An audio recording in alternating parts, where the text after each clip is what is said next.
जय जगन्नाथ मु स्मिता आपण समस्त को मोर यूट्यूब चैनल को स्वागत करुच्ची।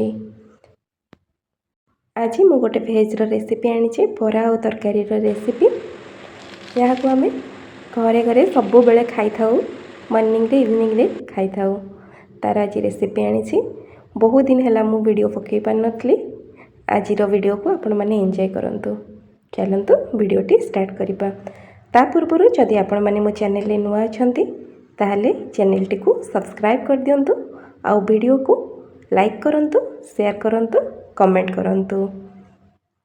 चलंतु वीडियो स्टार्ट करिबा।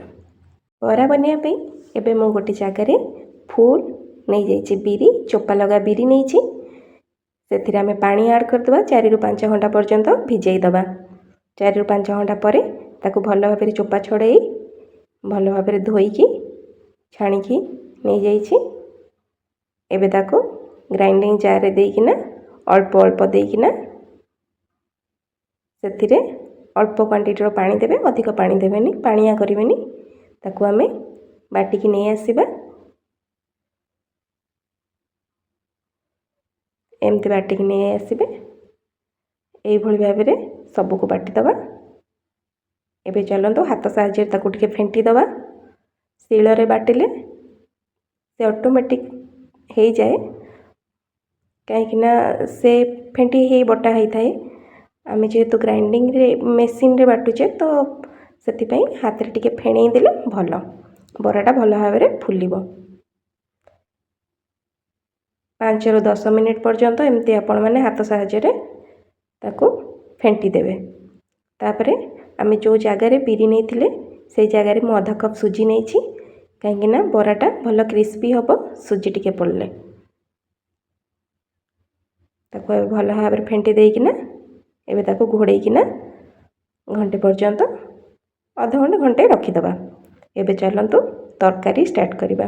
तरकारी पे देखि पारथे मु 2-3 घंटा हलानी मटर को भिदेई रखी मटर एबे भिदी गलानी एबे ताको प्रेशर रे दे दबा क्वांटिटी अनुसार आलू दे दबा आपण जेतिकी क्वांटिटी अनुसार दरकार थिबो से हिसाब रे आलू दे दबा 2टी सीटी दबा अधिका सीटी दबानी से स्वाद अनुसार लुण ऐड करिबा ताकू एबे प्रेशर दे बसई दबा। एबे चलंतु मसला पई किछि मु रसुण नैछि कंचा लंका अदा मीडियम साइज रो पियाज और मीडियम साइज रो गोटे टमाटो नैछि सेतिरे किछि पानी ऐड कर दबा और मसला बाटी आनिबा। मसला एबे बाटी हो जाइछि। एबे चलंतु तरकारी पई कड़ाई बसैबा कड़ाई गरम होला पर सेतिरे तेल दे दबा गोटा मसला जीरा दे टिके फुटिला परे सेतिरे आमे मीडियम साइज रो गोटे पियाज काटिकिना दे देछि भल भाबे ताकू टिके भाजी दबा। पियाजटी जेतबेले ब्राउन कलर हो जिवो सेतिरे आमे मसला ऐड करथिबा किछि जीरा गुंड धनिया गुंड लंका गुंड चिकेन मसला दे मसला को भल भाबे टिके फेंटी दबा सेतिरे स्वाद अनुसार हळदी गुंड दे दबा और मसला को कसिबा पई छाड़ दबा। देखंतु मटर आलू जो सिझेइतिली एबे मटर आलू सिझी जाइछि पूरा परफेक्टली।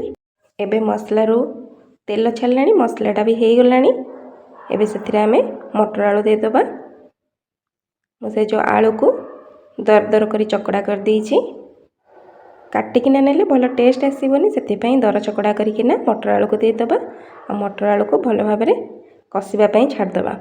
मटर आलू सिझी जाइछि 2 रु 3 मिनिट पर्यंत कसी देले हे जिवो।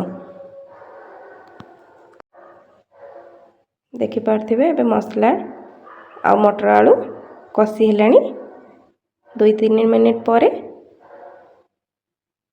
एबे ता तेल भी छाड़लानी एबे सेथिरे आमे पानी ऐड कर दबा क्वांटिटी हिसाब रे आपण पानी नेबे आ स्वाद अनुसार टिके नागु लुण दे दबा कहीं सिझिला बेले लुण आमे ऐड करथिले।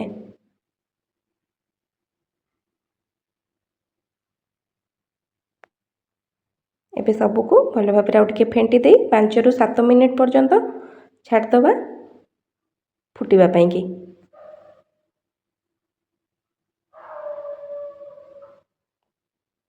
तरकारी एबे फुटिलानी तरकारी हो गलानी एबे से टिके नागुर गरम मसला दे दबा ତରକାରୀ ହେଇଗଲାଣି। ଏବେ କାଢ଼ିଦେବା ତରକାରୀକୁ। ଏବେ ଯେଉଁ ବରା ବନେଇବା ପାଇଁ ବିରି ବାଟିକି ରଖିଥିଲି, ଏବେ ଦେଖନ୍ତୁ କାଢ଼ିକି ଦେଖେଇ ଦେଉଛି ତା ଟେକ୍ସଚରଟା ଠିକ୍ ଅଛି ନାହିଁ। ଏ ପାଣିରେ ପକାଇ ଦେଖିବେ, ଯଦି ଉପରକୁ ଭାସିବ ଜାଣିବେ ଠିକ୍ ଅଛି। ଦେଖନ୍ତୁ ଭଲ ଭାସୁଛି, ଏବେ ଠିକ୍ ଅଛି। ଏବେ ଚାଲନ୍ତୁ ଆମେ ସେଥିରେ ବରା ବନେଇବା ପାଇଁ ସେଥିରେ ଆମେ ସ୍ୱାଦ ଅନୁସାରେ ଲୁଣ ଆଡ଼୍ କରିବା, ଜିରା ଆଉ ଛେଚିକି କଞ୍ଚା ଲଙ୍କା ଆଉ ଶୁଖିଲା ଲଙ୍କା ଗୁଣ୍ଡ, ଗୋଟେ ମିଡ଼ିୟମ୍ ସାଇଜ୍ର ପିଆଜ ଦେଇଛି, ଆଉ ଭୃଷଙ୍ଗ ପତ୍ର ଆପଣ ଫ୍ଲେଭର୍ ପାଇଁ ଦେଇପାରିବେ। ଏବେ ସବୁକୁ ମିକ୍ସ କରିଦେବା। ଏବେ ଗୋଟେ କଢ଼େଇ ଗରମ ହେଲା ପରେ ସେଥିରେ ତେଲ ଦେଇଦେବା। ଏବେ ତେଲକୁ ଗରମ ହେବା ପାଇଁ ଛାଡ଼ିଦେବା। ତେଲ ଏବେ ଗରମ ହେଇଗଲାଣି। ଏବେ ସେଥିରେ ଆମେ ହାତ ସାହାଯ୍ୟରେ ବରା ପକାଇବା। ମୁଁ ଛୋଟ ଛୋଟ ପିସ୍ର ବରା ପକାଇଛି, ଦେଖିପାରୁଥିବେ। ବରା ଏବେ ହେଇଗଲାଣି। ଏବେ ବରାକୁ କାଢ଼ିଦେବା। ବରା କେତେ କ୍ରିସ୍ପି ଅଛି ଆପଣମାନେ ଦେଖିକି ଜାଣିପାରୁଥିବେ।